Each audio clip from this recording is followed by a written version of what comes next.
کرو آخر میں 1 منٹ کہ ان حکمرانوں کے بارے میں مدارس کو کہ بھئی رجسٹر کرو. آپ سب جانتے ہو، حکمران جانتے ہیں، ایجنسیوں کے لوگ جانتے ہیں، سارے مدارس ان کے سامنے ایسے جیسے ہتھیلی پہ رکھے ہوں، اور مدارس کی سرگرمیاں ان کو معلوم ہے، تعلیمی ماحول معلوم ہے کہ ہمارے مدارس میں آپ سب جانتے ہو کہ مدرسوں میں قرآن اور حدیث پڑھائی جاتی ہے، علم پڑھایا جاتا ہے، لیکن آئے دن مدرسہ رجسٹر کر لو، اس میں جادی سرگرمیاں ہیں یا نہیں ہیں. کل ایک پرچہ آیا ہمارے پاس، میں ان کو کہتا ہوں کہ آپ کو یہ لکھنا چاہیے کہ دہشت گردانہ سرگرمیاں ہیں نہیں، پھر دکھ بنتی تھی. تم تو جہاد کی بات کرو. میں آپ سے پوچھتا ہوں تم سب جہاد کو مانتے ہو یا نہیں مانتے ہو؟ جو جہاد کو نہیں مانتا ہے وہ ہاتھ اوپر کر لے، وہ کافر ہوگا. جو جہاد کو نہ مانے وہ کافر ہوگا. انہوں نے پرچے میں لکھا کہ جہادی سرگرمیاں ہیں یا نہیں ہیں. ہم حکمرانوں کو کہتے ہیں ہمارے مدرسے میں دہشت گرد سرگرمیاں نہ کبھی ہوئی ہیں نہ کبھی ہو سکتی ہیں. جہاں تک جہاد کی بات کر رہے ہو وہ سرگرمیاں ہیں نہیں، لیکن ملک اور اسلام کے لیے جہادی سرگرمیوں کی ضرورت پڑی تو ہم کرنے کے لیے تیار ہیں نہیں. یہ کوئی بات ہے؟ تم مسلمان نہیں ہو، تم کہتے ہو جہادی سرگرمیاں.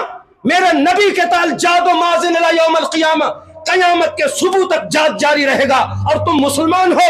میں ان آفیسروں سے پوچھتا ہوں، میں تمہارے حکمرانوں سے پوچھتا ہوں، تمہیں شرم آنا چاہیے. تم گرے باندھ جنگ کے دیکھو تمہارے اندر ایمان کا ذرا ہے یا نہیں ہے. تم کیا کر رہے ہو؟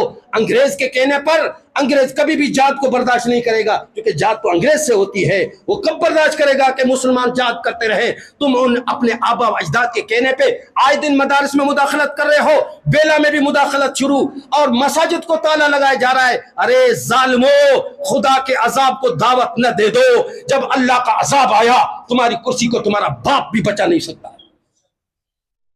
اور شراب خانے چل رہے ہیں، زنا خانے چل رہے ہیں، اور تم مدارس کے پیچھے پڑے ہو. رجسٹر کر لو. ہمارے ڈنڈا کے اندر آپ نے دیکھا ہے مفتی نور احمد والوں کا روڈ کے ساتھ مدرسہ ہوتا ہے، سب نے دیکھا ہے، صبح شام قرآن ہوتا ہے، پڑھاتے اس کو بھی تالا لگایا. کہ ان آفیسروں کی غلطی نہیں ہے، یہ بیچارے مجبور ہیں کیونکہ اوپر سے آرڈر آتا ہے.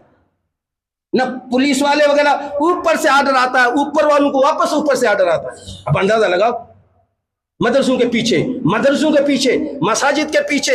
تمہیں شرم آنا چاہیے. تم قوم کے بارے میں کچھ سوچنے کے لیے تیار نہیں ہو. غریب بھوکے مر رہے ہیں، بے روزگار مر رہے ہیں، مہنگائی عروج پہ چلی جا رہی ہے، لوگوں کی لاشیں اٹھا کے ہمارے کندھے تھک چکے ہیں. تمہارا بلوچستان آگ کا گڑھا بنا چکا ہے، تمہیں کوئی پرواہ نہیں ہے، اور تم مدرسوں کے پیچھے پڑے ہو. یاد رکھو تمہارے آبا و اجداد بھی، سن چیف آرمی اسٹاف سن لو، سن وزیر اعظم، سن صدر صاحب، تمہارے آبا و اجداد بھی جب مدارس کے پیچھے پڑے ان کا آج کوئی نام لینے والا نہیں ہے. تم بھی اگر مدرسوں کے پیچھے پڑے، ایک دن آئے گا تمہاری لاشوں کو کتے کھا رہے ہوں گے. کچھ احساس، یہ ساری باتیں آپ کو کرنا چاہیے، میری باتیں نہیں ہیں. تمہارے اندر جتنے بیٹھے ہو جس کے اندر ذرے برابر ایمان ہے، یہ جذبات تمہارے اندر بھی ہونے چاہیے. اسی لیے جہادی سرگرمیاں ہیں نہیں، لیکن وطن کے لیے جہاد کرنے کے لیے ہم تیار ہیں. پاکستان کی عزت کے لیے، پاکستان کے ناموس کے لیے، پاکستان کے ایک ایک انچ کی حفاظت کے لیے، محمد رسول اللہ کی ختم نبوت کے لیے اور اسلام کے لیے. سنو حکمرانوں، میں اعلان کرتا ہوں کبھی اگر جہادی سرگرمی کی ضرورت، ملک کی حفاظت کے لیے، اسلام کی حفاظت کی ضرورت پڑی، سب سے پہلے میں مدرسے میں جہادی سرگرمیاں شروع کر لوں گا. ہاں، دہشت گرد نہیں ہے.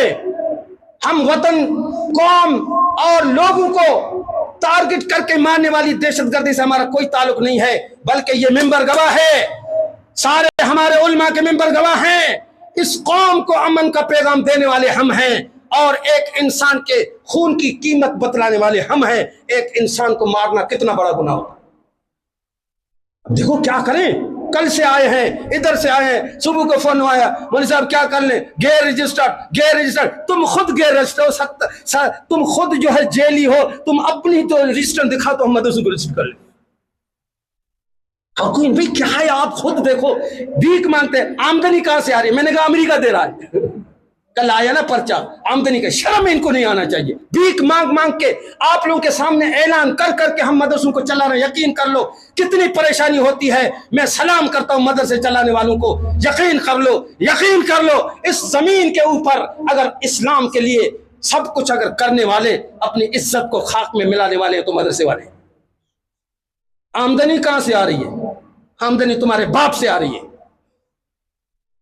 زرداری دے رہا ہے، آمدنی شباز شریف دے رہا ہے، تمہارا چیف دے رہا ہے۔ عقل کے اندھو بھیک مانگتے ہیں، جب سیزن ہوتا تو لوگ گندم دیتے ہیں، اور ماہوار جو ملازم طبقہ ہوتا ہے، یقین کر لو سارے سال میں بس ہمارے مدرسے کی صرف یہ روٹنگ ہوتی ہے کہ جب سال پورا ہوتا ہے تو فارغ ہو جاتے ہیں، باقی کچھ بھی نہیں ہو رہا۔ تمہیں تو مدرسوں سے تعاون کرنا چاہیے تھا، تمہیں تو مدرسوں کے لیے سارا بننا چاہیے تھا، بجائے اس کے مدرسے اپنے پاؤں پہ کھڑے ہو کر، مدرسے بھیک مانگ مانگ کر، اور مدرسوں والے اپنی عزت کو خاک میں ملا کر ایک حکومت کا بوجھ اپنے سر پہ لیے ہوئے ہیں، ان بچوں کے کھانے کا بھی انتظام یہ کرتے ہیں۔ تمہیں تو شکر ادا کرنا چاہیے مدرسوں کا، کہ مدرسوں کا شکریہ، انہوں نے بھی قوم کے ایک نوجوان نسل کو سنبھالا ہوا ہے اور سارا بوجھ انہوں نے اٹھایا ہوا۔ اسی لیے ہم مذمت کرتے ہیں حکومت کی ان چیزوں کی۔ ہاں سنو، دہشت گردی پہ 1 نہیں کروڑ مرتبہ ہم لعنت بھیجتے ہیں، کیا خیال ہے بھائی؟ دہشت گردی پر لوگوں کو مارنا، خوف ہراساں کرنا، ملک قوم وطن کے خلاف سرگرمیاں، اس دہشت گردی پر کروڑ مرتبہ ہم لعنت بھیجتے ہیں، لیکن ہم جادی لوگ ہیں۔ کیا خیال ہے بھائی؟ جادی لوگ ہو یا فضولی لوگ ہو؟ جو جادی لوگ ہیں وہ ہاتھ اوپر کر لے، بے غیرت نہیں، بے غیرت نہیں، جادی لوگ۔ سنو، ہم اللہ کو دکھاتے ہیں کہ تیرے دین کی عزت کے لیے اگر ہمیں جان پڑی تو یہ جان کیا ہے، ہم ایسی ہزاروں جانیں دین کے لیے قربان کرنے کے لیے۔ دعا کرو جو باتیں ہوئی ان پہ اللہ عمل کرنے توفیق۔ ہمارے مولوی صاحب آئے ہیں اور وندر میں اس کا مدرسہ بھی ہے۔